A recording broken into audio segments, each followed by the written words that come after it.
कृष्ण हरे हरे हरे राम राम राम हरे हरे हरे कृष्ण कृष्ण कृष्ण हरे हरे हरे राम राम हरे हरे। ओम अज्ञानतिमिरन्दस्य ज्ञानाञ्जनशलाकया चक्षुरुन्मिलितं येन तस्मै श्रीगुरुवे नमः। नमो विष्णुपादाय कृष्णप्रेष्ठाय भूतले श्रीमते भक्तिवेदान्तस्वामीति नामिने। नमस्ते सरस्वती देवे गौरवाणी प्रचारिणे निर्विशेषशून्यवादी पाश्चात्यदेशतारिणे। जय श्री कृष्ण चैतन्य प्रभु नित्यानंद श्री अद्वैत गदाधर श्रीवासादि गौर भक्तवृंद। हरे कृष्णा कृष्णा कृष्णा हरे हरे हरे राम राम राम हरे हरे हरे कृष्णा। तो कल तक हमने जो किया था 1.41 तक किया था, जिसमें हमने देखा था अर्जुन कैसे अलग अलग एक्सक्यूजेस दे रहा है कि जो है ना, मेरी स्थिति नहीं है कि मैं लड़ूं। तो भगवान उसको समझाने की कोशिश कर रहे हैं। अभी कोशिश स्टार्ट नहीं किया भगवान ने। अभी भगवत गीता का मैंने बताया बस ही पहले आपको कि जो एक्चुअल में ज्ञान है वो सेकंड अध्याय से स्टार्ट होगा। सेकंड अध्याय में जब शरणागति करेगा अर्जुन कि अब मैं जो है ना आपके शिष्य हूँ, आप मेरे गुरु हो, तब फिर भगवान बोलना चालू करते हैं। इसलिए बोलते पहले ही किसी को भी सलाह नहीं देनी चाहिए। आप अपनी जो है ना सजेशंस बड़ी वैल्यूएबल होती हैं। आप किसी को फ्री में देते हो ना, तो फ्री की चीज कैसे कोई वैल्यू करता है क्या? नहीं करता, कभी भी नहीं करता। जो चीज फ्री में आती है उसको कौन ज्यादा मतलब वैल्यू देता है? कोई नहीं देता। तो इसलिए जब तक आपसे पूछा ना जाए, जब तक आपको जो है इम्पोर्टेंस ना मिले, तब तक अपना जो है ना सजेशन नहीं देना चाहिए। ठीक है, आज 42, 43, 44, 45, 46 ये श्लोक हैं। ठीक है, श्लोक क्रमांक 1.42। दोषेते कुल घृणानाम वर्ण संकर कारके उत्सांगन्ते जाति धर्मा कुल धर्मा च शाश्वता। जो लोग कुल परंपरा को विनष्ट करते हैं और इस तरह अवांछित संतानों को जन्म देते हैं, उनके दुष्कर्मों से समस्त प्रकार की सामुदायिक योजनाएं तथा पारिवारिक कल्याण कार्य विनष्ट हो जाते हैं। तो यहाँ पे देखिए कितनी गहरी तक चले जा रहे हैं अर्जुन। ऐसा नहीं है कि नहीं मैं नहीं लड़ रहा, मेरा मन नहीं हो रहा, लेकिन ऐसा नहीं है खाली सिर्फ अपनी बात करें। वो दूर दूर तक की सोच है उनकी कि क्या होगा, आज मैं इनको मार दूंगा, युद्ध होगा तो मर जाएंगे ये सारे, इनके बाद क्या होगा, इनकी स्त्रियों के साथ क्या होगा, वो फिर क्या करेंगी, शादी करेंगी अपना जो है ना किसी शूद्र से या कैसे भी नीची जाति से, उनका जो है ना कला, उनका धर्म खत्म हो जाएगा। एक्चुअल में जो है ना एक मैंने छोटा सा इसमें डायग्राम हमको ऐसा बनाना चाहिए 39, 40, 41 का। ठीक है, 39 में क्या लिखा है? युद्ध लिखी। युद्ध से क्या होगा? पहले पहले युद्ध आएगा पॉइंट, उसके बाद एरो देखे नीचे कुल क्षय हो जाएगा। उसमें जो नेक्स्ट स्टेप होगा कुल का खत्म हो जाएगा। उसके बाद नेक्स्ट स्टेप आएगा सनातन कुल धर्म नष्ट हो जाएगा। जो सनातन कुल का धर्म है वो नष्ट हो जाएगा क्योंकि वयोवृद्ध चले जाएंगे। फिर क्या होगा? नेक्स्ट स्टेप आएगा अधर्मी बढ़ेगी, इररिलीजियस एक्टिविटीज बढ़ जाएंगी। फिर उसके बाद क्या आएगा? स्त्री दूषित हो जाएंगी। स्त्री ऑब्वियसली किसी न किसी के संरक्षण में रहेंगी, कोई ना कोई लाइफ पार्टनर तो सबको चाहिए, अकेली स्त्री तो रहेगी नहीं, किसी न किसी के पास जाएगी, शादी करेगी, कैसे भी रहेगी, तो स्त्री दूषित हो जाएंगी।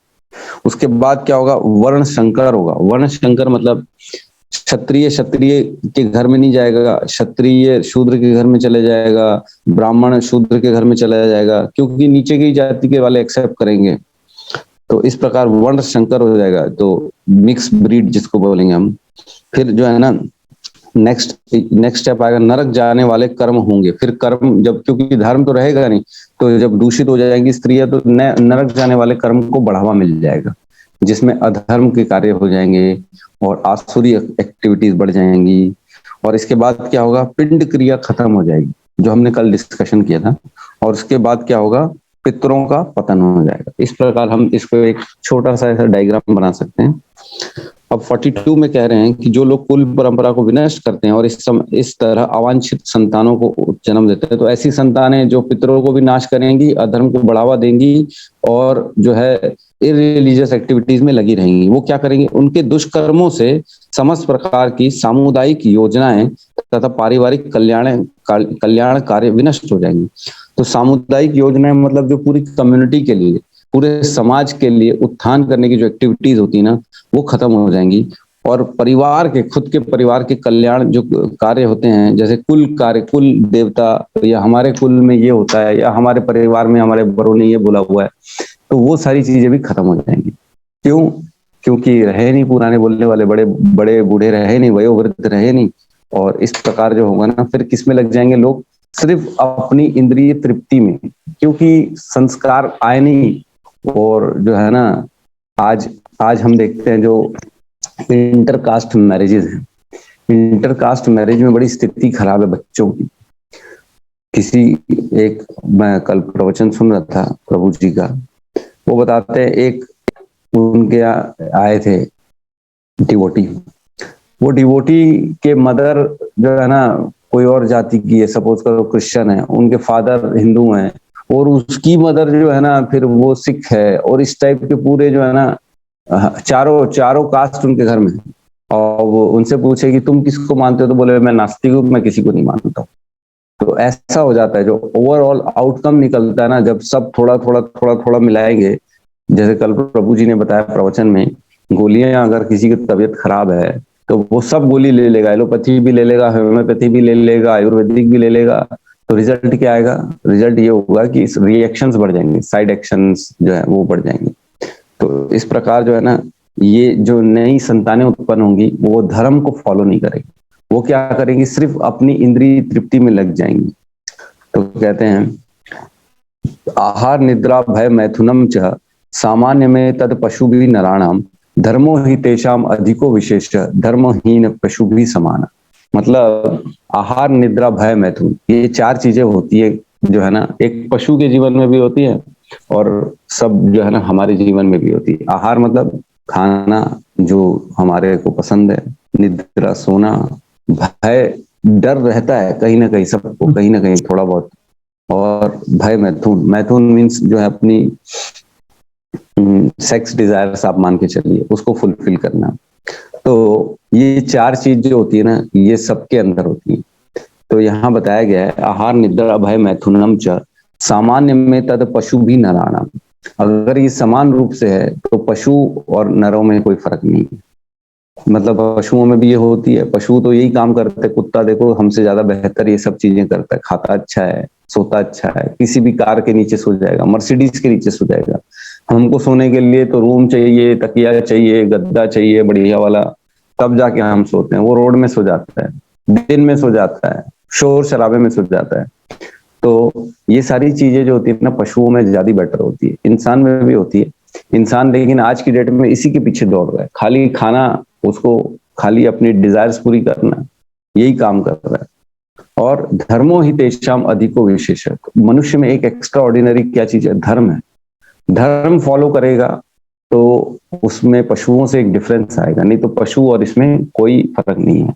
श्रील प्रभुपाद कहते थे मनुष्य जो है ना द्विपद पशु भी पशु है, दो पैरों वाला पशु है मनुष्य, जब तक उसमें ये चारों हैं।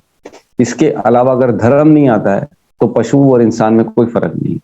तो हमारे को जीवन भर खाली इसके पीछे नहीं दौड़ना चाहिए, हमको ये देखना है कि हमको अपनी उन्नति के लिए कैसे हम अपने उद्धार करें और कैसे धर्म का फॉलो करें। तो कहते हैं शास्त्रों में कि धर्म की आप रक्षा करोगे तो धर्म आपकी रक्षा करेगा।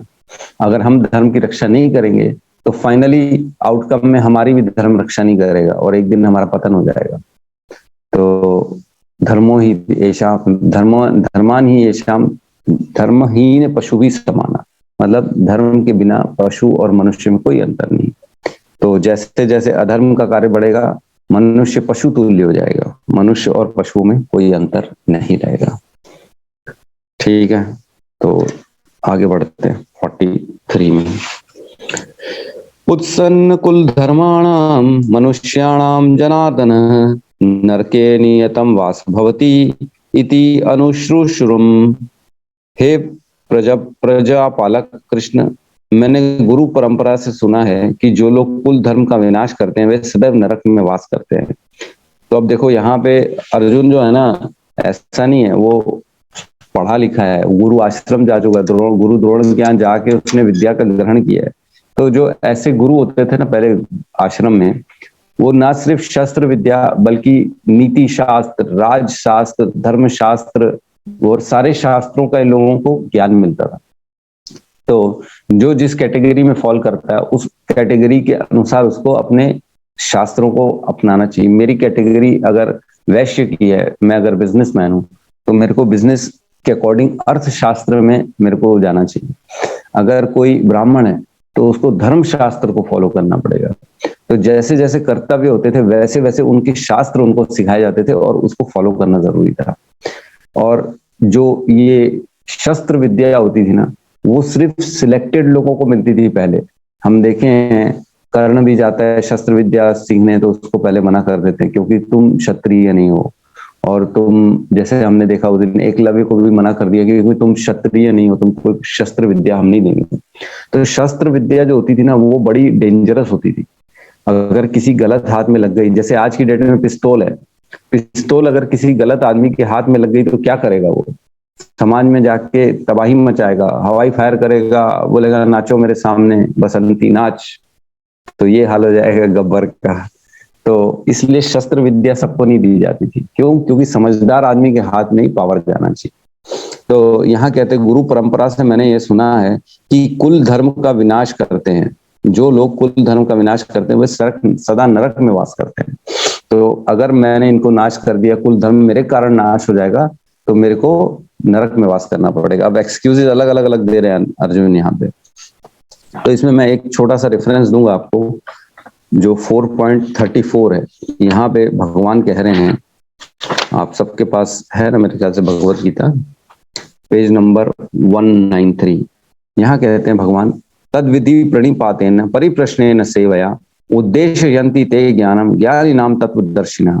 मतलब तुम गुरु के पास जाकर सत्य को जानने का प्रयास करो, उनसे विनीत होकर जिज्ञासा करो और उनकी सेवा करो। स्वरूप सिद्ध व्यक्ति तुम्हें ज्ञान प्रदान कर सकते हैं क्योंकि उन्हें सत्य का दर्शन किया हुआ है। तो भगवान भी गीता में, ये बहुत इंपॉर्टेंट श्लोक की कैटेगरी में आता है, अर्जुन को कहते हैं कि तुमको जो ज्ञान पाना है ना, तुम ऐसे व्यक्ति के पास जाओ जो जिसने तत्व का दर्शन कर चुका है, जो तत्विना, जो बोलते हैं ना उपदेशयन्ति ते ज्ञानम ज्ञानी नाम तत्वदर्शिना, जिसने ज्ञान का तत्व दर्शन कर चुका है, भगवान को तत्व से जानता है, वो तुमको उपदेश देंगे। उनके पास जाओ, उनको प्रश्न करो, उनकी सेवा करो, उनसे विनीत होकर पूछो, तब जाके वो तुमको आंसर देंगे। ऐसे कोई नहीं देता था।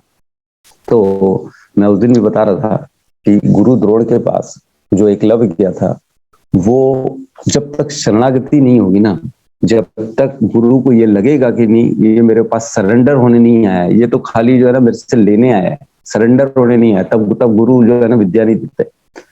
तो ये गुरु जब तक हम देखते हैं, हमारे जो गुरु परंपरा में भी है, भक्ति सिद्धांत सरस्वती ठाकुर जो थे ना, उनके थे गुरु, क्या नाम है, गौरदास बाबा जी थे क्या, गौर किशोर दास बाबा जी,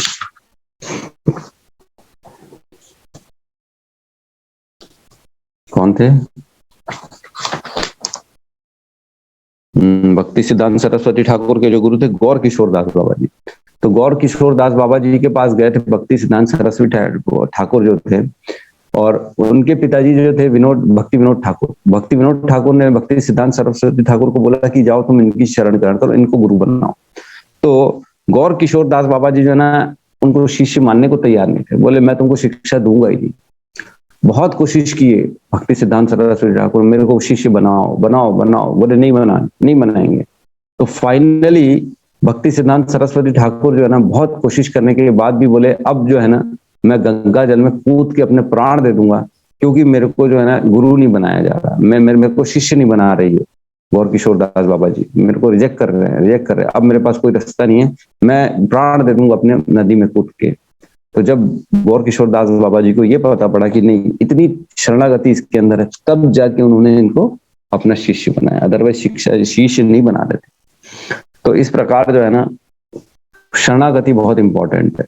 जिसके भी प्रति हमको लगता है कि ये मेरे को ज्ञान दे रहा है और ये मेरे को जो है ना, जो है सही रास्ता दिखा रहा है, और जो है कहीं से भी एक्चुअल में भागवत जो है ना, भागवत का ज्ञान ये सीनियोरिटी प्रदान करता है। भगवत का ज्ञान रिस्पेक्ट दिलाता है किसी को भी। तो जिसके पास भगवत का ज्ञान है, भगवत गीता हो, श्रीमद् भागवतम, उसकी इज्जत करनी चाहिए और उसको हमेशा अपने ऊपर मानना चाहिए। आज मेरे गुरु जी हैं ग्रेस प्रशांत मुकुंद दास प्रभु। तो प्रशांत मुकुंद प्रभु जी जो है ना, उम्र में मेरे से छोटे हैं। आपको मैं बता दूं, मेरे से छोटे हैं, 2 साल छोटे उम्र में, लेकिन अब वो मेरे गुरु हैं। क्यों? क्योंकि मैंने उनको गुरु मान चुके हैं और जो है हमेशा अब उनके चरणों में रहते हैं। हम तो जैसे आते हैं तो उम्र देख के कभी भी जो है ना गुरु नहीं बनते। गुरु देखते नॉलेज, किसके पास कितनी शरणागति है, किसके पास भगवान की कृपा डायरेक्ट मिली हुई है, ये देखना पड़ेगा आपको। शुद्ध भक्त कौन है, तो उसके शरणागति जाना पड़ेगा आपको। तो इसमें एक और श्लोक आता है 4.01 और 02। तो कई लोग प्रश्न करते हैं कि जो है ना, कि कृष्ण भगवान तो द्वापर में आए, राम तो त्रेता में आए, तो बड़े तो राम हो गए। तो उसका एक खंडन है यहाँ पे। भगवान कहते हैं, इमं विवस्वते योगम प्रोक्तवाहम अव्ययम विवस्वान मनवे ब्राह मनु इक्ष्वाकु अब्रवीत। मतलब भगवान ने कहा, मैंने इस अमर योग विद्या का उपदेश सूर्य देव विवस्वान को दिया और विवस्वान ने मनुष्यों के पिता मनु को उपदेश दिया और मनु ने इसका उपदेश इक्ष्वाकु को दिया। तो एक्चुअल में भगवान ने ये ज्ञान पहली बार अर्जुन को नहीं बताया था। इसके पहले भी भगवान ने ये सूर्य देव को बता चुके हैं और ये बहुत करोड़ों साल पुरानी बात है।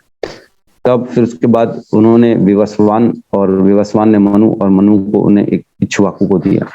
तो ये सब धीरे धीरे कालक्रम में जो है ना, नेक्स्ट श्लोक में कहते हैं 4.02 में, एवं परंपरा प्राक्तम इमं राज ऋषियो विदुम सकलेन हे महता योगो नष्ट परंतप। मतलब इस प्रकार यह परम विज्ञान गुरु परंपरा द्वारा प्राप्त किया गया और राज ऋषियों ने इस विधि से इसे समझा, किंतु कालक्रम में यह परंपरा छिन्न हो गई, अतः यह विज्ञान यथा रूप में लुप्त हो गया था। तो जब तक गुरु परंपरा नहीं होगी ना, कोई ज्ञान प्रॉपर ऑथराइज वे में हमको पता नहीं पड़ता। तो जो ज्ञान अगर गुरु परंपरा के विहीन पता पड़ा हुआ है तो वो प्रॉपर ज्ञान नहीं है। तो यही भगवान बता रहे हैं कि जो है हमको गुरु परंपरा से प्राप्त करना है। और अर्जुन भी यहाँ पे कह रहे हैं कि मैंने गुरु परंपरा से ये सुना है कि जो कुल धर्म का नाश करते हैं वो नरक में वास करते हैं। तो अलग अलग ढंग से भगवान को वो एक्सक्यूज देने की कोशिश कर रहा है। ठीक है, नेक्स्ट श्लोक में प्रवेश करते हैं 44 में। अहो बत महत पापम कर्तुम व्यवस्थिता वयम यत राज्य सुखम लोभेन हंतुम स्वजनम उद्यता। ओहो, कितने आश्चर्य की बात है कि हम सब जघन्य पाप कर्म करने के लिए उद्यत हो रहे हैं। राज्य सुख भोगने की इच्छा से प्रेरित होकर हम अपने ही संबंधियों को मारने पर तुले हैं। तो अब उसको लग रहा है कि हम कितना बड़ा पाप कर रहे हैं कि हम अपने ही परिजनों को मार रहे हैं, और उसके क्या क्या लाभ मिलेगा हमारे को? सिर्फ राज्य का सुख मिलेगा। इसके लिए हम अपनों को मार रहे हैं।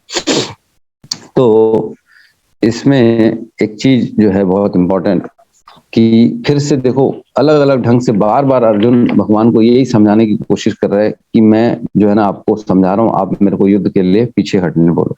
मैं जो है ना, मतलब आप समझिए, कभी भी बोलता है इनको मार देंगे, उनको मार देंगे तो हमारे को ये पाप होगा, कभी स्त्रियां दूषित हो जाएंगी, कभी कल आने वाली पीढ़ी खराब हो जाएगी। अब कह रहा है कि हम ऐसा राज्य भोगने की इच्छा से प्रेरित होकर अपने ही संबंधियों को मारने के तुले हैं। हम कितने बड़े पापी हैं। तो एक श्लोक आता है 3.36 और 37, इसको थोड़ा सा पढ़ते हैं। इसमें क्या लिखा है समझ में आएगा, थोड़ा सा रिलेटेड है इसलिए मैंने कहा। तो 3.36, अर्जुन उवाच अतः केन प्रयुक्तायं पापं चरिता पुरुषः अनिच्छन यपि वार्षिणेन बलात् एव नियोजितः। अर्जुन ने कहा, हे वंशीवणी, मनुष्य न चाहते हुए भी पाप कर्मों के लिए प्रेरित क्यों होता है? ऐसा लगता है उसे बलपूर्वक उसमें लगाया जा रहा है। तो कई बार ऐसा होता है कि पाप या जो भी गलत काम अधर्म होता है, हमको मालूम होता है कि ये अधर्म है, फिर भी हम करते हैं। ऐसा बहुत बार हुआ है लोगों के साथ, जानते भी हैं ठीक नहीं है, फिर भी उनको मजा आता है। बोले किसी के साथ छेड़ना, हमने देखा कॉलेज में लोग जो है ना, मतलब रैगिंग लेते हैं। रैगिंग इतनी खतरनाक होती है कि सामने वाले का बेचारे का मनोबल सब डिप्रेशन में चले जाते हैं। बहुत गंदगी होती है तो भी लेते हैं। क्यों लेते हैं? कौन बताएगा? कोई नहीं ले, कोई मतलब इसका कोई रीजन नहीं। तो इस प्रकार बहुत से काम होते हैं डे टू डे लाइफ में भी, हमने जो है ना जानते हैं गरीब आ रहा है हमारे घर पे तो भी हम कई बार उसको भगा देते हैं। कुछ कुछ चीजें ऐसी होती है जो मालूम होते हुए भी अभी हम करते, बलपूर्वक किया कराया जा रहा है। ऐसे लगता है कि पाप कर्म जो है ना बलपूर्वक कराया जा रहा है। तो नेक्स्ट श्लोक में श्री भगवान क्या कहते हैं 37 में, श्री भगवान वाच कामेश क्रोधेश रजोगुण समुद्भव महाशनो महापापा विद्धि एनम इह वैश वैरिष्ण्यम। श्री भगवान ने कहा है अर्जुन, इसका कारण रजोगुण के संपर्क से उत्पन्न काम है जो बाद में क्रोध का रूप धारण करता है और जो इस संसार का सर्वभक्षी पापी शत्रु है। तो सबसे बेसिक चीजें जो है ना काम और क्रोध है। काम आएगा तो क्रोध आएगा। काम एक्चुअल में काम मतलब आपन इंद्रिया प्रीति वांछा तारे धरे काम। अपनी अपनी इंद्रियों की तृप्ति के लिए जो भी कार्य किया जाता है ना उसको काम कहा जाता है। जो मेरी इच्छा है मैं उसको पाऊंगा, जो मेरे को चाहिए उसके लिए अगर हम कर रहे हैं काम, तो मतलब जो जो भी मेरी डिजायर है, देखना, खाना, घूमना, कहीं जाना, वो सारी चीजें अगर हम अपनी डिजायर के लिए फुलफिल कर रहे हैं तो वो काम कहलाएगा। और भगवान की जो है ना इच्छा के लिए जो की जाती है उसको तारे धरे प्रेम, उसको प्रेम कहा जाता है भगवान के लिए जो करते हैं हम। तो इस प्रकार काम क्रोध जो है ना वो जबरदस्ती हमको बलपूर्वक करने में विवश कर देता है। ठीक है, 45 में हम प्रवेश करते हैं। यदि माम अप्रीतकारम अशास्त्रम शास्त्र पाणय धृतराष्ट्रारणे हन्यो ततः मे श्यम तरम भवेत। यदि शस्त्रधारी धृतराष्ट्र के पुत्र मुझ निहत्ते पर तथा रणभूमि में प्रतिरोध न करने वाले को मारें तो यह मेरे लिए श्रेयस्कर होगा। तो तात्पर्य इसका पढ़ते हैं क्योंकि क्या कहना चाह रहे हैं हम समझते हैं इसमें अर्जुन को। क्षत्रिय के युद्ध नियमों के अनुसार ऐसी प्रथा है कि निहत्ते तथा विमुख शत्रु पर आक्रमण न किया जाए, किंतु अर्जुन ने निश्चय किया कि शत्रु भले ही इस विषम अवस्था में उस पर आक्रमण कर दे किंतु वह युद्ध नहीं करेगा। उसने इस पर विचार नहीं किया कि दूसरे दल युद्ध के लिए कितना उद्युक्त है। इन सब लक्षणों के कारण उसकी दया दद्रता है जो भगवान के महान भक्त होने के कारण उत्पन्न हुई। तो देखो भक्तों का हमने कल भी परसों ये डिस्कशन किया था। 3 लक्षण होते हैं भक्तों के, जो वैष्णव होते हैं उनके 3 लक्षण होते हैं। एक होता है जीव दया, और दूसरा होता है नाम रुचि, और तीसरा होता है वैष्णव सेवा। ये 3 बड़े इंपॉर्टेंट फैक्टर्स हैं। ये जिनके भी अंदर गुण है वो वैष्णव है, उसको वैष्णव ही मानना चाहिए जो उनके पास ये 3 गुण है। तो जीव दया जो होती है ना, मतलब किसी भी कारण से दूसरे के ऊपर कभी भी हानि नहीं होनी चाहिए, ना उनकी शारीरिक हानि होनी चाहिए, ना उनके ऊपर मानसिक हानि होनी चाहिए। तो यहाँ पे भगवान के सामने ना अपने आप को वो वैष्णव बताने की कोशिश कर रहा है और दया दिखाने की कोशिश कर रहा है अर्जुन कि मैं भले मर जाऊंगा, भले मैं शस्त्र ना उठाऊं। एक्चुअल में क्या होता है, रणभूमि में बिना शस्त्र को जो धारण किया रहता है उसको मारा नहीं जाता क्षत्रिय को, लेकिन क्षत्रिय का धर्म है कि अगर उसको कोई ललकार रहा है युद्ध के लिए तो उसको लड़ना ही पड़ेगा, चाहे गलत हो चाहे सही हो, वो सेकेंडरी मैटर है। अगर ललकारा गया युद्ध ले, किसी के शास्त्र लेके आ गया कि मैं तुझे मारूंगा, आजा मेरे से युद्ध कर, तो उसको युद्ध करना ही पड़ेगा किसी भी स्थिति में। तो अब बता रहा है कि भले वो मेरे को निहत्ते को मार दे, क्योंकि शस्त्र लेके आए, वो तो ललकार रहे, भले क्यों ना मार दे, लेकिन मैं ऐसी परिस्थिति में लड़ने में सक्षम नहीं हूँ। और भले मैं जो है ना मतलब उसको दया दिखा रहे की कोशिश कर रहा भगवान के सामने कि मैं इनके सामने दया दिखाऊं उनको। ठीक है, नेक्स्ट श्लोक में प्रवेश करते हैं 46 में। अब यहाँ पे संजय कहना, संजय वाच एवं उक्त्वा अर्जुन संख्ये रथ उपस्थिते उपाविशत विसृज्य स शरणं चापम शोक संविघ्न मानस संजय ने कहा, युद्ध भूमि में इस प्रकार कहकर अर्जुन ने अपना धनुष बाण एक ओर रख दिया और शोक संतप्त हो चित्त से रथ के आसन पर बैठ गया। तो संजय ने कहा, मतलब तात्पर्य अपने शत्रु की स्थिति का अवलोकन करते समय अर्जुन रथ पर खड़ा होकर हो गया था, किंतु वह शोक से इतना संतप्त हो उठा कि अपना धनुष बाण एक ओर रख कर रथ पर के आसन पर पुनः बैठ गया। ऐसा दयालु तथा कोमल हृदय व्यक्ति जो भगवान की सेवा में रत हो, आत्मज्ञान प्राप्त करने योग्य है। तो भगवान एक्चुअल में यही क्वालिटी देख के अर्जुन के प्रति जो है ना अट्रैक्शन में आ गए कि नहीं, इसका कोमल हृदय बहुत सॉफ्ट हार्टेड है, इसको किसी चीज की आशा नहीं है, न राज्य की आशा है, न भोग करने की आशा है। इसके अंदर तो जीव की दया है, दूसरों को मारना नहीं चाहता किसी भी हाल में, अपना भले नुकसान हो जाए लेकिन दूसरे का नुकसान नहीं होना चाहिए जीव का। ये सब चीजें देख के भगवान और करुणामय हो गए।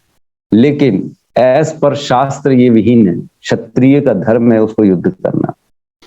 तो इस प्रकार जो है ना अलग अलग अभी और आएगा, दूसरे भी जो है ना 6 श्लोक तक अभी इसी का ही चलेगा अर्जुन का। और जो है जब अर्जुन पूर्ण रूप से शरणागति करेगा 7वें श्लोक में, तब जाके फिर भगवान जो है ना उसको चालू करेंगे उपदेश देना। तो कल एक मैं प्रभुपाद की स्टोरी सुन रहा था एक वीडियो में, बहुत अच्छी लगी मेरे को, तो मैंने कहा एक बार आपसे शेयर करें। तो एक बार क्या होता है, एक चूहा रहता है, वो ऋषि के पास जाता है, साधु के पास, और साधु को प्रणाम करता है, बोलता है साधु जी मैं बहुत परेशान हूँ। तो वो बोलते हैं क्या हो गया? तो बोले मेरे को बिल्ली जो है ना बहुत परेशान करती है, पीछे पड़ी हुई है मेरे को मारने के। तो साधु बोलते हैं बताओ मैं क्या कर सकता हूँ? तो उन्होंने आशीर्वाद मांगा कि मेरे को आप जो है ना बिल्ली मेरे को परेशान करी, मेरे को कुत्ता बना दो। तो उन्होंने आशीर्वाद दिया और उसको कुत्ता बना दिया, कुत्ता बन गया। अब वो थोड़े दिन बाद फिर आए घूमते फिरते, बोले आप जो है ना मैं परेशान हूँ साधु जी। तो बोले अब क्या हो गया तुम्हारे को? तो बोले अब तो मैं कुत्ता तो बन गया हूँ, अब मेरे को बिल्ली परेशान नहीं करती, मैं ही उसको थोड़ा बहुत परेशान कर देता हूँ, लेकिन जो है ना मेरे को भेड़िए परेशान करते हैं बाहर के बहुत ज्यादा। तो बोले तो क्या करें? तो बोले मेरे को भेड़िया बना दो। तो फिर उसको भेड़िया बना दिए साधु जी आशीर्वाद देके।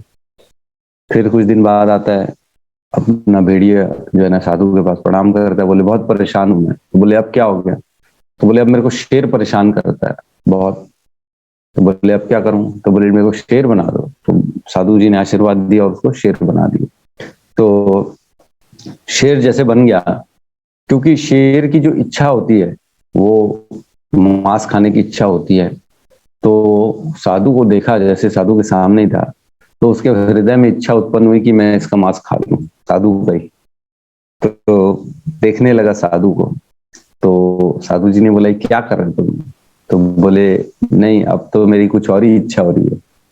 तो साधु समझ गए कि इसकी जो है ना नीयत ठीक नहीं है, तो तुरंत उसको जो है ना फिर दोबारा चूहा बना दिया। तो हमारा जीवन भी जो है ना ऐसी ही है, धीरे धीरे हमारी आशा के बीच जो है ना बढ़ते रहते। हम भगवान से मांगते हैं ये, भगवान से मांगते हैं वो, भगवान से मांगते हैं ये, और पूरा जीवन हमारा ऐसे ही मांगने में चले जाता है। फिर फाइनली दोबारा भगवान हमारे को फिर नीचे की योनियों में डाल देते, नीचे की योनियों में चले जाएंगे। फिर से हम अच्छी चीजें मिली, भगवान ने हमको मनुष्य योनि दे दी, धीरे धीरे करके विद्या भी दे दी, ज्ञान भी दे दिया भगवान ने, अच्छा कुल, अच्छे संस्कार, शील प्रभुपाद का आश्रय, सब मिल गया हमारे को। लेकिन हमारी इच्छाएं जो होगी ना वो अभी तक खत्म नहीं हुई। तो ऐसा मत करो कि जो है ना अपनी इच्छाओं को लगाम ना लगाएं। अगर इच्छाओं के पीछे दौड़ते चले जाएंगे ना तो फिर नीचे चले जाएंगे, फिर नीचे की योनियों में चले जाएंगे। फिर समय लगेगा, फिर दोबारा कोई साधु हम पे प्रसन्न हो, फिर दोबारा हमारे पे भगवान कृपा करे और मनुष्य की योनि दे, ये बड़ा मुश्किल हो जाएगा। तो बहुत इंपॉर्टेंट है, समय जो होता है ना वो कभी वापस नहीं आता, कभी नहीं आता। तो एक बार क्या हुआ, एक बार एक बड़ा जो है ना इंटेलिजेंट लड़का था, आदमी था, मतलब बिजनेसमैन था। उसके पास यमराज जी के दूत पहुंचे, उसका अंत समय आ गया था। तो सो रहा था, उसको उठाए, उठो उठो। तो बोले ठीक है। तो बोले तुम्हारा समय आ गया, चलो अब हमारे साथ। तो वो क्योंकि बिजनेसमैन था, मारवाड़ी होगा, सिंधी होगा, तो उन्होंने बोला, उसने समझा कि अब बोले इनको समझाना बड़ा मुश्किल है। बोला आप बैठिए, इतना तकलीफ करके आए हैं, तो आप, मैं आपकी सेवा करता हूँ, आप पीजिए, पानी पीजिए, आपको जो है और क्या चाहिए। बड़ी सेवा किया उसने, आव भगत किया। तो बोले, थोड़ी देर जो है ना, इन्होंने बोला यार तुम्हारी सेवा से हम बड़े प्रसन्न हैं। तो बोले आप आराम करो थोड़ी देर, और जो है फिर आप मेरे को ले जाना, मैं कहाँ जा रहा हूँ, आप अपना पहले हेल्थ का ध्यान दो, ये दो वो दो। तो बोले ठीक है, हम थोड़ी देर रेस्ट कर लेते तुम्हारे घर पे। और उस आदमी ने उनकी लिस्ट उठाई, तो देखा लिस्ट में इसका नाम था सबसे ऊपर। तो उसने क्या किया, उस लिस्ट में से अपना नाम काट के नीचे लास्ट वाला कर दिया। बोले मेरे को समय तो मिल जाएगा, कुछ तो समय मिलेगा, तो मैं अपने काम कर लूंगा, जो मेरे बच्चे कुछ काम है, मेरे बच्चों को देखना है, मेरे को विल बनाना है, मैं बता तो दूं मेरा पैसा यहाँ रखा है, मेरे को इससे लेना है, उससे लेना है, घर वालों को बता दूं, जो भी मेरी ड्यूटीज बची हुई है वो पूरी कर लेता हूँ। तो उसने क्या किया, काट के अपना नाम लास्ट में लिख दिया। फिर थोड़ी देर बाद जैसे उठे यमराज के दूत, तो बोले यार हम तुमसे बड़े प्रसन्न हैं, अब तो आया, लेकिन देखो समय तो आता है सबका, और उसको जानना ही पड़ेगा। मृत्यु तो जो है ना एकदम ध्रुव मृत्यु है, कहते हैं ना, जातस्य ध्रुव मृत्यु ध्रुवम जन्म मृतस्य च तस्माद अपरिहार्यते न त्वं क्षुति तुम अर्हसि। 2.27। भगवान कहते हैं जातस्य ध्रुव मृत्यु, जाते साथ जैसे मनुष्य योनि मिलेगी, जाते साथ मतलब जैसे ही जन्म हुआ तुम्हारा मृत्यु निश्चित हो गई, और मृत्यु हुई तो तुम्हारा जन्म निश्चित हो गया। तो इस प्रकार उन्होंने बोला कि तुम्हारी मृत्यु तो निश्चित है, ठीक है तुम ये करो, हम तुमको एक काम करते हैं, तुम्हारा नंबर सबसे पहले था, अब हम क्या करते हैं पीछे से चालू करते हैं, आखिरी में आएंगे तुम्हारे को लेने के लिए। तो सर पकड़ के बैठ जाता है, अरे मैंने तो काट के दोबारा अपना नाम लास्ट में लिख दिया। तो इस प्रकार जो है ना, समय किसी का भी जो होता है ना, कितना भी दिमाग लगा ले, लेकिन उसका समय आ गया तो उसको जानना ही पड़ेगा, उसको कोई रोक नहीं सकता। तो समय की कीमत समझे, समय आ जाएगा ना तो फिर कुछ नहीं कर पाएंगे। उसके पहले जो कर लिया, धर्मो ही तेषाम अधिको विशेष, धर्म एक जो है विशेष मिला हुआ है हमारे को। धर्महीन पशु भी समाना, धर्म के बिना हम पशु के तुल्य। तो धर्म के अनुसार, धर्मम तो साक्षात भगवत प्रणीता। धर्म क्या है? धर्म वो है जो भगवत प्राप्ति के लिए हो, भगवत प्रेम के लिए हो, उसको धर्म कहा जाता है। जो श्री कृष्ण ने कहा वो धर्म है, जो श्री कृष्ण की प्राप्ति के लिए कार्य किया जा रहा है वो धर्म है, बस और कुछ धर्म नहीं।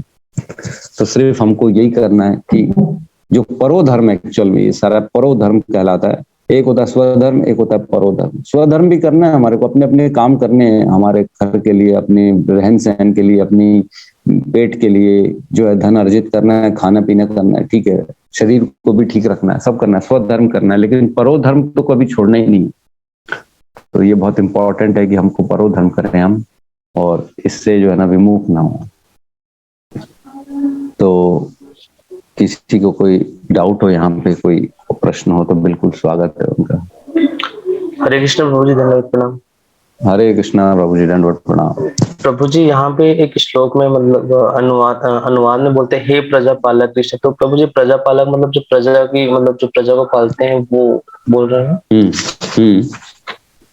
43 में कहते हैं ना, हे प्रजापालक कृष्ण जी। तो इसमें क्या क्वेश्चन है आपका? हाँ मतलब वही प्रभु जी की प्रजापालक कृष्ण बोल रहे हैं, तो जो प्रजा को पाल रहे हैं, मतलब जो प्रजा उनके संरक्षण में, तो वही उनका मतलब वही होगा ना प्रभु जी, प्रजापालक। प्रजापालक एक्चुअल में देखो क्या होता है, भगवान जो है ना सबके पालक हैं। तो यहाँ पे कृष्ण जो है ना पूरी पूरी जो है ना मनुष्य जाति के पालक है, तो इसलिए प्रजापालक कहा गया। प्रजा मतलब उनके नीचे जितने लोग आ रहे हैं उनके पालन करने वाले। कल परसों भी डिस्कशन किया, भगवान जो है ना अंधेरी रात में एक काले पत्थर में जंगल में जो काली चींटी है उसको भी पेट के लिए उसको देते हैं सामान, उसको भी खाने के लिए भोग देते हैं। तो भगवान सबके पालक हैं, इसलिए उनको प्रजापालक बोला जा रहा है। तो एक्चुअल में क्या हो रहा है, जो जो नाम ले रहे हैं ना यहाँ पे अर्जुन, वो उस श्लोक को पढ़ेंगे ना आप, तो उस श्लोक में लिखा है कि मैंने गुरु परंपरा से सुना है कि जो लोग कुल धर्म का विनाश करते हैं वो सदैव नरक में वास करते हैं।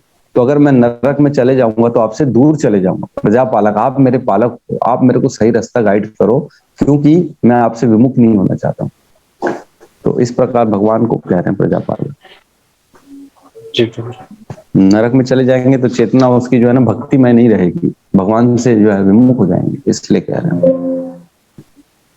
जी। एक माता जी ने डाला है चैटिंग में, हरे कृष्णा दंडोत प्रणाम प्रभु जी। मेरा क्वेश्चन यह है कि यदि कोई 4 संप्रदायों के अलावा कहीं और से दीक्षित होते हैं तो क्या उसकी हरिनाम करना व्यर्थ जाता है? भगवान का नाम तो संकेतमय परिहासम कैसे भी लो निष्फल नहीं जाता।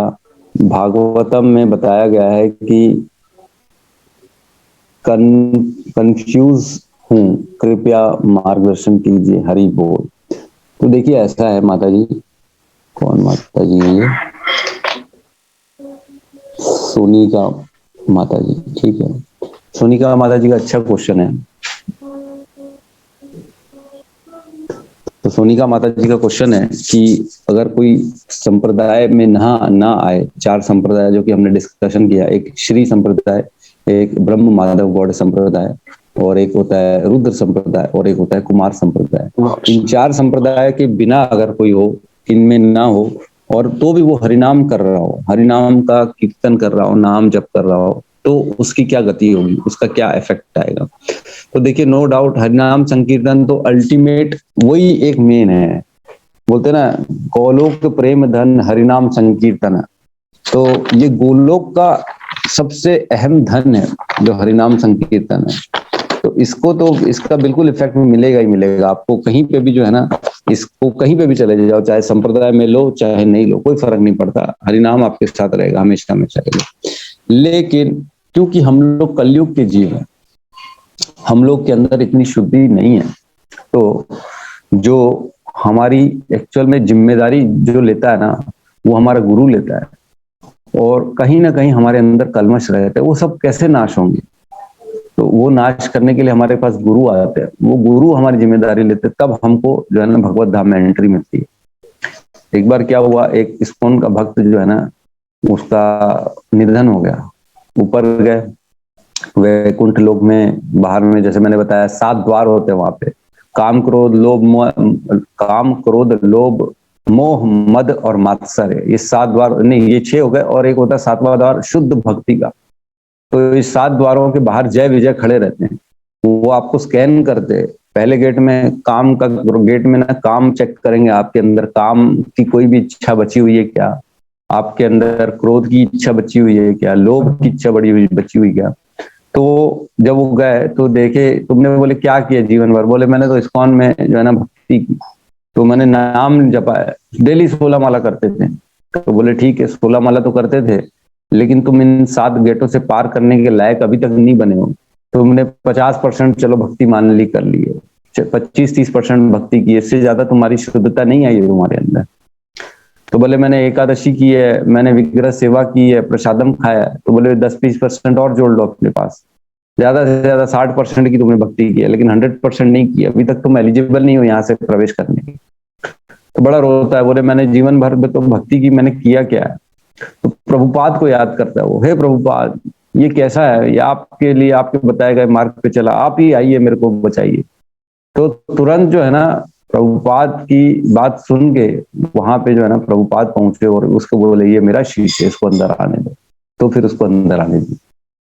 तो ये स्थिति है, जो 4 संप्रदाय होते हैं ना, ये ऑथोराइज्ड है। जैसे हम बोलते हैं ना सीबीएसई और आईसीएसई बोर्ड, सीजी बोर्ड, 3 तरह के बोर्ड की एजुकेशन होती है बच्चों की यहाँ पे, लेकिन प्राइवेट ट्यूशंस भी अलग अलग होते हैं। तो क्या हम अपने बच्चों को बोलते हैं ठीक है प्राइवेट ट्यूशन ही पढ़ लो, तुम जो है ना आईसीएसई ये सब पढ़ने की जरूरत नहीं है, सेम तो वही टीचर पढ़ा रहे हैं यार, आप प्राइवेट पढ़ लो और ज्ञान तो मिल जाएगा तुम्हारे को, जरूरत ही नहीं है एग्जाम देने की, वहां सीबीएसई में क्यों जाएंगे? नहीं, लेकिन सीबीएसई इसलिए जरूरी है क्योंकि उसकी मान्यता ऊपर तक है। एजुकेशन तो सब दे सकते हैं लेकिन मान्यता नहीं है। तो मान्यता जो है ना ये संप्रदाय की ऊपर तक है, वैकुंठ लोक तक है, वहां तक है। वहां पे भी ये जो है ना इनका एफिलिएशन चलता है, इनका सर्टिफिकेट मिला होगा तो आपको चलेगा। तो हरिनाम संकीर्तन भी करेंगे, इफेक्ट तो मिलेगा नो डाउट, अच्छी गति मिलेगी। मुक्ति भी 5 प्रकार की होती है, हमने पढ़ा है। हम आज डिस्कशन नहीं करेंगे मुक्ति पे, कभी और किसी दिन कर लेंगे। तो कौन सी मुक्ति मिल रही है, क्या लाभ मिल रहे हैं, इसके ऊपर डिपेंड कर जाएगा फिर आपका हरिनाम संगीत है। तो पद्म पुराण में कहते हैं द्वातिश अक्षर मंत्र नाम षोडश कान्वितम प्रजपन वैष्णव नित्यम राधा कृष्ण स्थलम लभेत। मतलब ये 32 अक्षरों का मंत्र है जिसमें 16 नाम है। और प्रजपन वैष्णव नित्यम, ये डेली जो वैष्णव के बताए गए रूल्स रेगुलेशंस के साथ इसको डेली करता है, बोलता है, उसको मिलता है जो है राधा कृष्ण स्थलम लभेत।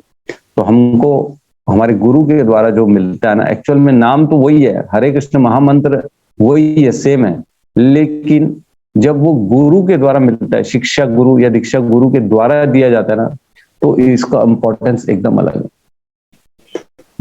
मतलब आप समझिए, नाम पहले भी आप वही लेते थे, बाद में भी वही लोग, लेकिन जब आपने गुरु से शिक्षा या दीक्षा गुरु या शिक्षा गुरु से जब वो नाम को ग्रहण किया, तब आप एक ऑथोराइज्ड हो जाते हो।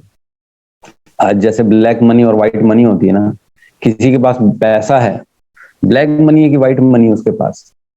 ब्लैक मनी मतलब धन तो है लेकिन इलीगल धन है, और व्हाइट मनी मतलब एकदम आपके पास मनी है, इलीगल नहीं। अब आप उसके दिखा सकते हो, आपके पास उसका सबूत है, अब आप उसको धन को छुपाने की जरूरत नहीं है आपको। अब उस धन से आप कुछ भी खरीद सकते हो, आप उसका यूज कर सकते हो। तो यही है जो हरिनाम संकीर्तन है ना, ये है तो मनी, पैसा तो है ही है, लेकिन जब गुरु के द्वारा मिलता है ना, तो ये व्हाइट मनी हो जाता है। और इससे फिर हमारे को जो है ना, ऊपर के लोगों में पूर्ण जो है ना, आप सब चीज का आस्वादन कर सकते हो वहां पे। तो यही एक्चुअल में जो है ना, नाम का जो कीर्तन है, नाम जो संकीर्तन है, यही धीरे धीरे आपको शुद्ध करेगा, और ऑटोमेटिकली आपके अंदर जो है ना भावना आएगी कि मैं इस गुरु के अंडर में रह के करूं। तो आप वेट करिए, आपको भी खुद ही खुद आ जाएगा, गुरु की नीड खुद महसूस हो जाएगी आपको। धन्यवाद। हरे कृष्ण। तो और किसी का कोई डाउट है? हरे कृष्ण प्रभु जी, दंडवत जी प्रभु जी, हरे कृष्ण, दंडवत प्रणाम। प्रभु जी, पहला अध्याय तो समाप्त हो गया, इसमें एक डाउट है। सब कुछ जानते हुए भी गुरु द्रोण जो थे वो तो दुर्योधन का क्यों साथ दिया, या फिर भीष्म पितामह उन्होंने इनका क्यों साथ दिया? भीष्म पितामह का ना भागवतम में एक स्तुति आती है, एक कौन सा कैंटो है, मैं कैंटो नहीं याद नहीं मेरे को, उसमें भीष्म पितामह जब शरशैया पे लेटे हुए ना, तब कृष्ण युधिष्ठिर सब पहुंचते उनके सामने, जब आखिरी में उनके प्राण जो है निकलने वाले थे, तब जो है ना कृष्ण कहते हैं युधिष्ठिर से कि जाओ भीष्म पितामह से ज्ञान ग्रहण करो। तो भीष्म पितामह युधिष्ठिर को ज्ञान देते हैं, धर्म का ज्ञान, राज्य, धर्म शास्त्र, राज्य शास्त्र, अलग अलग तरह के ना उनके ज्ञान देते हैं। तब हंस देती है द्रौपदी उनके ऊपर कि आज जो है ये धर्म की बात कर रहे हैं। बोले जब मेरी चीरहरण हो रहा था, जब मेरे वस्त्र जो है उतारे जा रहे थे, तब कहाँ थे? तब धर्म की बात क्यों नहीं कर रहे थे, आज क्यों कर रहे? तो भीष्म पितामह उनको जवाब देते हैं कि आज जो है ना मेरे अंदर इतने तीर लग चुके हैं कि मेरे बॉडी से एक एक खून का कतरा निकल चुका है, और वो खून जो मेरे को दुर्योधन जो जिस राज्य पे उसके पिता बैठे हैं, उस राज्य से जो मैंने खून, जो मेरे को मैं भोजन खाया, जो भी वहां का काम किया, उनका नमक खाया, तो वो पूरा निकल चुका है आज मेरी बॉडी से। उनका एक भी कतरा ऋण मेरे अंदर बचा नहीं। तो जब तक मैं उनका ऋणी था, जब तक मैं बंधा हुआ था, तब तक मैं चुप था, लेकिन अब मैं पूर्ण रूप से मुक्त हूँ। इसलिए अब मैं जो है ना शास्त्र के अनुसार जो सही है उसको बता रहा हूँ। तो इस प्रकार दोनों गुरु द्रोणों चाहे भीष्म, ये दोनों जो है ना एक्चुअल में जो था ना दुर्योधन, वो बड़ा दिमाग वाला था, इंटेलिजेंट था। वो सबको ना कैसे बांध के रखता था अपने पास, जिसको जो चाहिए वो दे के अपना बना के रखता था। कर्ण को क्या चाहिए था? उसको अंगराज दे दिया कि तुम वहां का जो है ना राजा बन जाओ, और अपनी पार्टी में शामिल कर लिया। मतलब दिया थोड़ा सा और अपना बना लिया। द्रोण को क्या क्या चाहिए था? उनको पास भी पहले ना खाना नहीं था, आटा देते थे पानी में मिला के अश्वत्थामा को घर में। तो उनको उस पूरे राज्य का उन्होंने गुरु बना दिया और उनको सारी फैसिलिटी दी, अश्वत्थामा को भी अपने राज्य में शामिल कर लिया, उसको भी जो है ना राज्य अभिषेक कराया गया, उसको भी राजा बनाया गया, किसी एक छोटी कहीं का भी बनाया होगा। तो इस प्रकार बहुत कर्जा चढ़ा दिया था सबके ऊपर, और दुर्योधन ने सबको अपना अपना बना के रखता था, खरीद खरीद के रखता था। तो इस प्रकार ये लोग इसलिए चुप बैठे थे क्योंकि इन्होंने सबने दुर्योधन का नमक खाया हुआ था और उसकी तरफ से लड़ रहे थे। ये कारण है प्रभु जी।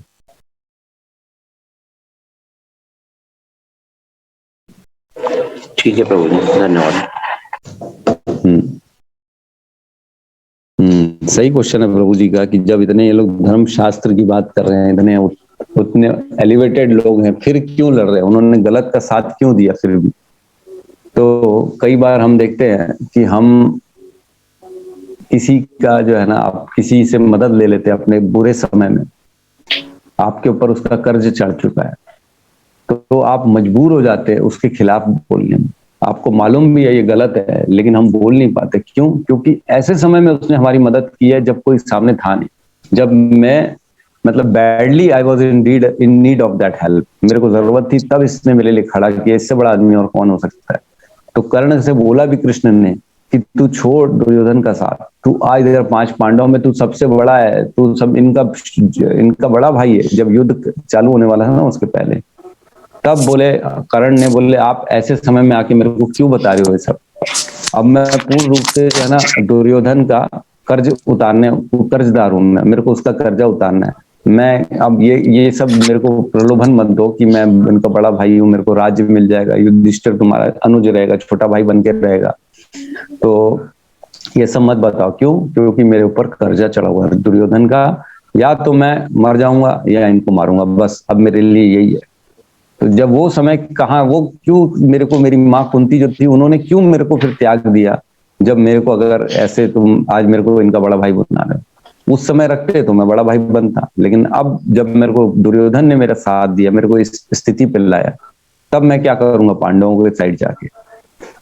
तो समय समय की बात होती है, कौन समय में किसके सामने खड़ा होता है, ये बड़ी इंपॉर्टेंट बात है। तो जो जिसने हेल्प की वो उसकी तरफ चला गया, ऐसा था। ठीक है प्रभु जी। जी ठीक है। और किसी का कोई क्वेश्चन? प्रभु जी एक थोड़ा सा मेरे को डाउट था, जैसे कि प्रभु जी यहाँ पे 42 श्लोक में है, जो कुल परंपरा को विनाश करते हैं और इस तरह अवांछित संतानों को जन्म देते हैं। तो प्रभु जी जैसे मान लो दूसरे वर्ण के साथ जब विवाह होता होगा, तो मतलब जरूरी है कि वो बच्चे मतलब वैसे जैसे उनके पिता मान लो असुर है और वो दूसरे वर्ण के, तो बच्चे जो होंगे वो असुर ही निकले। भक्त भी तो हो सकते हैं एक टाइम के बाद, जब भक्त बन भी सकते हैं कुछ भी। हाँ, बढ़िया क्वेश्चन है प्रभु जी का। तो इसका एग्जाम्पल भी वही है, रावण का ही एग्जाम्पल है। हमने देखा कि रावण जो था उसकी माँ आसुरी थी केकसी, और पिता विशर्वा थे, ऋषि विशर्वा, जो कि बहुत उच्च ब्राह्मण थे। तो उनसे 3 संतानें प्राप्त हुई, एक रावण, एक कुंभकर्ण और एक विभीषण। तो 2 भाई जो थे रावण और कुंभकर्ण वो आसुरी प्रभाव के थे, और एक भाई विभीषण था वो देविक प्रभाव का था। वो देवी था, उसकी चेतना ना भक्तिमय चेतना थी। तो जरूरी नहीं है कि वो आसुरी हो, देवी भी हो सकता है। तो लेकिन प्रभु जी मिक्स तो मिक्स है, अब कौन श्योर शॉट तो नहीं हो सकते कि क्या निकलेगा जो है। तो आसुरी भी हो सकता है और जो है ना देवी भी हो सकता है, लेकिन क्यों ऐसे काम करना। तो शास्त्रों में लिखा गया कि जो लड़की होती है ना, उसको, जैसे शूद्र लड़की है तो वो उच्च कैटेगरी में जा सकती है, वो क्षत्रिय से विवाह कर सकती है, और जो है ना, लेकिन जो है ना नीचे की कैटेगरी में नहीं जाना चाहिए कभी भी, ये शास्त्रों में वर्णन है।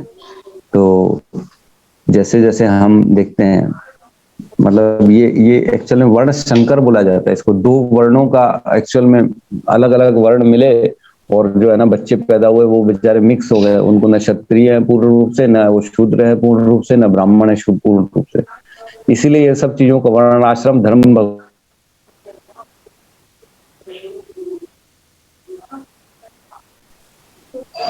जो है ना, एक ये आता है 4.13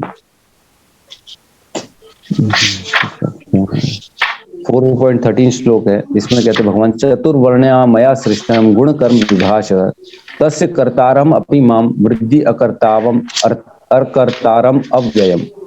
मतलब चतुर्वर्ण मया सृष्टम, मैंने इस सृष्टि को 4 वर्ण में उनके उनके विभाजन किया है।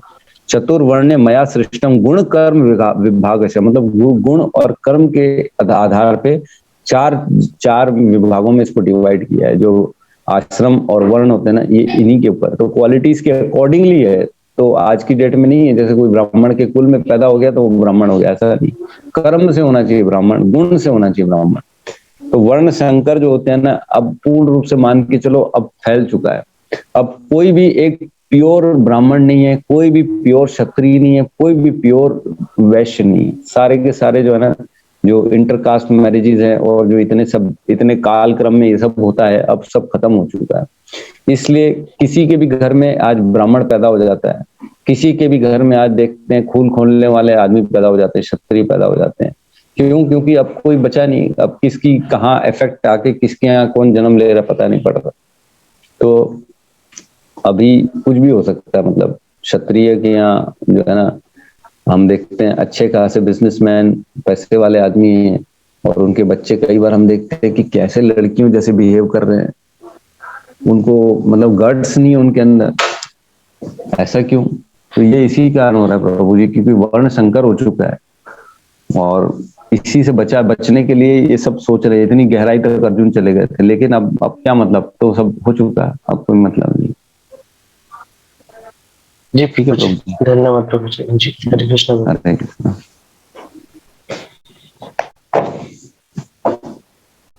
ठीक है, किसी का कोई डाउट हो तो और हम ले सकते हैं, नहीं तो आज की क्लास को क्लोज करते हैं। और कल से दूसरा अध्याय चालू हुआ। दूसरा अध्याय बहुत इंपॉर्टेंट है। शुरू के 2 क्लासेस मान के चलो बस हमारे को अभी, और ये डिस्कशन चलेगा अर्जुन और कृष्ण का, लेकिन उसके बाद एक्चुअल ज्ञान चालू हो जाएगा भगवत गीता का। तो 10वें 11वें श्लोक से भगवान ने फिर भगवत गीता का ज्ञान देना चालू किया है। हरे कृष्ण प्रभु जी। जी प्रभु जी, हरे कृष्ण। एक और प्रश्न है जी, इसी से रिलेटेड, जो 42वां श्लोक है। पहले पुराने जमाने में, मतलब पुराने युगों में किस प्रकार महिलाओं के लिए किस प्रकार वर्ण की व्यवस्था को डिसाइड करते थे? चलिए, पुरुषों के लिए तो समझ में आता था कि वो गुरुकुल में जाते थे, वहां पे उनके जो गुरु रहते थे वो देखते थे कि ये काम करने में अच्छा है तो इसको, चलो इसको पूजा वाला काम दे दिया जाए, ये काम करने के लिए अच्छा तो इसको वैश्य वाला काम दे दिया जाए। महिलाओं के लिए कैसा करते थे? क्या वो भी गुरुकुल जाते थे? देखिए महिलाओं के लिए गुरुकुल की तो ऐसी स्कीम मैंने नहीं देखी है, लेकिन ये है कि महिलाएं जो थी अपने घरों में, अपने घर में रहते हुए ज्ञान ग्रहण करती थी। तो हम देखते हैं जो क्षत्रिय महिलाएं होती थी ना, वो, आपको मैं बता दूं, एक बार की बात है, एक क्षत्रिय मतलब एक राजा के यहाँ लड़ाई हुई और उसका बच्चा गया, दोनों बाप बेटे गए लड़ने में। तो बाप मर गया लड़ते लड़ते, और बेटा जो है ना दौड़ भाग के वापस आ गया कि हमारी टीम जो है ना बहुत वीक पड़ गई, शत्रुओं का बहुत जो है ना पावरफुल है हमारे जो है दुश्मन, और सब मर गए, मैं बचा हूं, दौड़ दौड़ के आया अपने वापस राज्य में। तो उसकी माँ जो थी ना, उसने गेट बंद करा दिया, बोले खोलना नहीं, ऐसा लड़का मेरे को चाहिए नहीं जो वापस आ जाए रण के मैदान से, युद्ध के बीच से वापस आ जाए, मर जाए भले लेकिन वो बेटर है, लेकिन ऐसे लड़के को मैं एक्सेप्ट नहीं करूंगी। तो ये ज्ञान कहाँ से आता था? ये ज्ञान जो है ना उनको घर से मिलता था। जैसे बोलते हैं ना, घर के जो बड़े होते हैं, ऐसा नहीं होता था कि सिर्फ गुरु के जाने से ज्ञान मिलता था। जो पहले की परंपरा होती थी उसमें ऐसी व्यवस्था थी कि आपको घर में रहते हुए अपना ज्ञान मिलता था, चाहे वैश्य हो चाहे शूद्र हो, उनकी महिलाओं को भी उतना ज्ञान मिलता था साथ ही साथ रह के। तो ये ब्रीड में आ जाता था, जो बोलते हैं ना इनहेरिट जो बोलते हैं ना हैबिट्स या फिर नेचर जो ग्रहण होते हैं, वो ऊपर से ही आ जाता था क्योंकि शुद्ध थे। वैश्य का बेटा वैश्य रहेगा, आज बोलते हैं ना मारवाड़ी का बच्चा है, ये ऐसे थोड़ी मानेगा, ये तो लेके मानेगा। तो क्यों बोलते हैं? क्योंकि उसकी क्वालिटीज ऊपर से आई हैं। तो उसी प्रकार स्त्रियों में भी वो क्वालिटीज ऊपर से आ जाती थी और उनको घर में रहते रहते भी ज्ञान मिलता था। और ऐसा कोई गुरु आश्रम तो मैंने ऐसा नहीं देखा कहीं पे भी कि जहाँ पे स्त्रियों का भी ज्ञान हो और वर्णन नहीं है, ऐसा कोई लिखा नहीं है किसी भी शास्त्र में कि स्त्रियों का कोई जो है ना गुरुकुल रहा हो, ऐसा नहीं है। ठीक है प्रभु जी।